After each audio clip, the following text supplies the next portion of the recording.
மழை காலத்துல ஒரு உசுறு கூட போக கூடாது.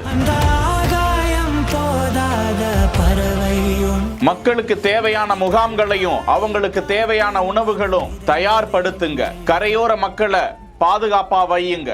எந்த இடத்திலையும் தண்ணி தேங்க கூடாது. அதிரடி நடவடிக்கைக்கு உத்தரவிடும் உதயநிதி ஸ்டாலின். மழைக்கால முன்னெச்சரிக்கை நடவடிக்கையை மேற்கொள்ளும் காட்சி. தமிழகத்தில் வடகிழக்கு பருவமழை தொடங்கி பரவலாக மழை பெய்து வருகிறது. சென்னை உள்ளிட்ட மாவட்டங்களுக்கு ரெட் அலர்ட் கொடுக்கப்பட்டிருக்கிறது. இந்த நிலையில் தமிழ்நாடு முதலமைச்சர் மு.க. ஸ்டாலின் மாவட்ட ஆட்சியர்களை தொடர்பு கொண்டு மழைக்கால முன்னெச்சரிக்கை நடவடிக்கைகளை முடுக்கிவிட்டிருக்கிறார். இந்த நிலையில் முக்கியமாக சென்னையில் தண்ணீர் தேங்கக்கூடிய பாதிப்பை ஏற்படுத்தக்கூடிய கண்ணகி நகர், சோழிங்கநல்லூர், காரப்பாக்கம் உள்ளிட்ட பல்வேறு பகுதிகளுக்கும் அதிகாரிகள் படைசூழ சென்று ஆய்வு மேற்கொண்டு வருகிறார் தமிழக துணை முதலமைச்சர் அவர்கள். கரையோர மக்களை பாதுகாத்திட வேண்டும் என ஆய்வு செய்யக்கூடிய காட்சி வெளியாகி இருக்கிறது. செய்திகளை வழங்குவோர் Lexco holidays, MCR pure cotton club, doctor Srivarma wellness.